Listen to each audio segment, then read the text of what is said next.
Hey everybody, thanks for watching. We're talking about alignment today. I thought the perfect place to talk about this would be on a sidewalk because going down for a long ways here, it's always the same distance. And as you can see in the camera and also in your eye, the further the sidewalk gets, the closer they seem to come together. But it's always the same, what do you call that, like 4 feet. It's always 4 feet across. So in looking at a lot of videos and also in interviewing a lot of different golf pros, both teachers and tour pros, I keep hearing this theme about the difficulty of lining up to a golf shot. It's really a difficult problem because we stand to the side of the golf ball. It would kind of be like in the Olympics if instead of doing this straight down like that, imagine if they had to hold it out from themselves at arm's length and then try to shoot. That's kind of the difficulty with aiming. And a lot of golfers' problems can come from thinking you're aligned to a certain point and then trying to get lined up back to where you think the ball should be. Or basically, you know, you're back here and the ball's that way, so you turn to it. So this is gonna explain a little bit about that, but even more important in this video is it's not just theory. There's a way to really lock in on good alignment that was told to me, and I've been using it the last couple weeks, and it really works well. So I want to share that with you. Okay, so some people call it visual parallax, or there's other names for it, but to put it in a real simple visual way. So let's imagine that this is the shot I want to hit, and let's imagine where I want to hit this shot is at the left side of that red stop sign there, which is exactly on top of this line. So the left side lines up perfectly with this line. On the way to that stop sign, which is our target, I've put this alignment stick up there with another yellow golf ball on top of it that is perfectly in line. So we got 3 things. We got our golf ball, our intermediate target, which is right on that line, and then we have our target, our final target, where we want to send the golf ball. So that would be fine if we were throwing darts, or if we were shooting, or even doing bow and arrow, things like that, crossbow, all kinds of stuff. But we stand over here. So see what happens to our intermediate target when we move the camera from being right here to where, let's go parallel with where my eyes are. Okay, so now, if I go to that intermediate target, instead of on the ground, let's go up to where our eye height is. That's where the yellow ball is. Now, it looks like that target has now shifted. If we go to level with the stop sign, that's shifted 20, maybe 15, 20 yards to the right now. All right, so standing over here, you can see that the intermediate target, which is that yellow ball up there, is no longer in line with the target. Over where our eyes are, now it looks, if I take a continuous line from my eyes, which is where the camera is now, from my eyes, through the intermediate target up at eye level, and on to level with the stop sign, we're talking about, it's 20 yards to the right now.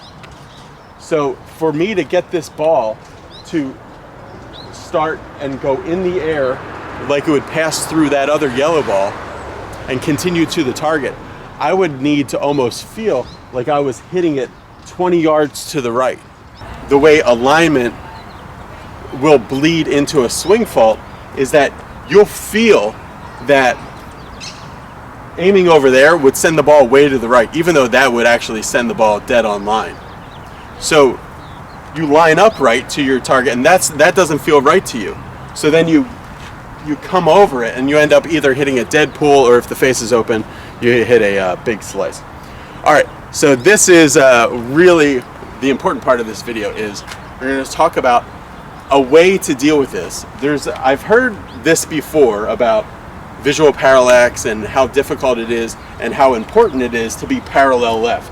So not only are you aiming at the correct spot, but also that your shoulders, your hips, your knees, and your feet, but really your shoulders is the important part, that they are nice and parallel to the target. So I was talking to Bill Knodel, who is friends with Rod Pampling, who is a multiple-time winner on the PGA Tour. Rod does this thing called the right-sided swing, and Bill teaches that. So That's how they connect it. And they work together a couple times a year, I think. Bill said that when Rod is practicing, every single time he practiced, and I've seen this with a lot of tour pros, every single time Rod practices, he really gets specific on his alignment sticks, and he won't hit any shot in practice, even when he's just doing some warm-ups, without alignment sticks down, because he knows that being misaligned will lead to swing faults, and then he'll start to change his swing and think that there's some kind of swing fault in his swing where it might just be his alignment. And even up at that level, that's how conscious they are of alignment. So this is the way that Rod taught Bill to get over this visual parallax thing. And it's also a really good way, I think, to have a pre-shot routine that gets you very focused and clear and keeps out the swing thoughts. And I have this thing on here. This is just a visual aid for this video. All right, so now we have the camera here on the target line, which is where you set up. This is the way that Rod Pampling showed Bill how to do this, to be able to get over the fact that we're not playing golf like this. We play golf over here on the side, but we can still be able to hit shots dead at the target if you do this. And I've been using it for a little while, and it works extremely well.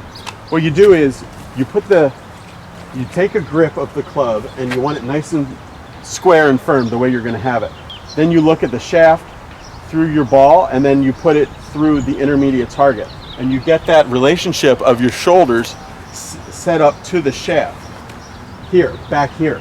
So now that's square. So I don't want this distance to change at all. I don't want my shoulders to become more open or more closed between now and the time that I hit the ball. So I'm here. I'm lined up.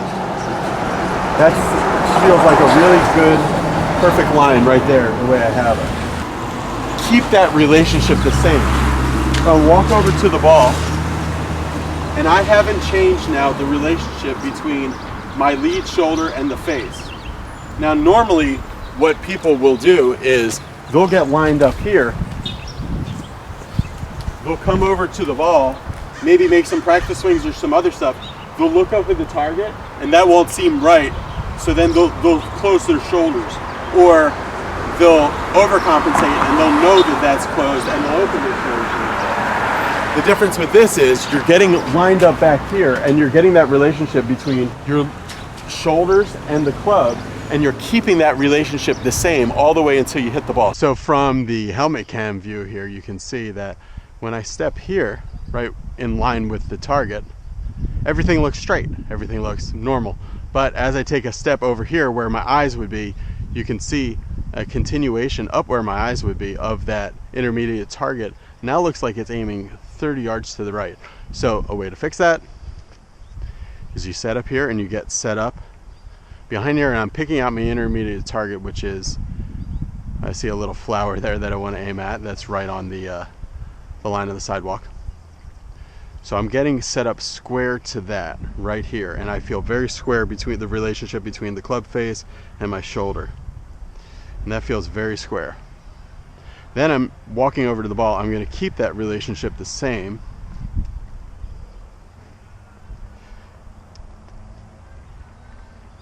Now that relationship is perfect right there.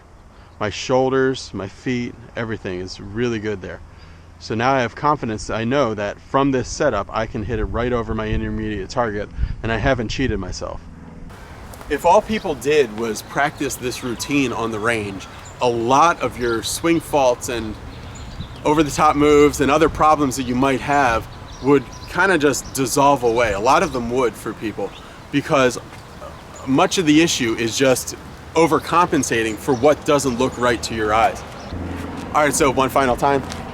I'm coming over here, I'm getting the shaft going from the ball through the intermediate target to the actual target. And I'm getting set up right here, and I can feel that that's square. I'm square back here, and I know that where my intermediate target is. Then I'm gonna walk up to the ball, and I'm not gonna change the relationship between my lead shoulder and the club face. That's very square there. And I know that this spot right here, that was my intermediate target. I'm gonna keep this relationship here, almost like a triangle, the same. Then you can look at the target without moving your shoulders. can still be athletic, you can look at the target, but I know for sure I'm aligned perfectly, and you got to trust it. And then you can make a pass and put it right on the target. Thanks for watching, everybody. Thanks to Rod Pampling and Bill Knodel for sharing this tip with Be Better Golfers. Click the subscribe button right now. It really helps the channel. And as we're approaching 50,000 subscribers, I really, really appreciate it as the channel is growing bigger and bigger. Thanks, everybody. See you later. Bye.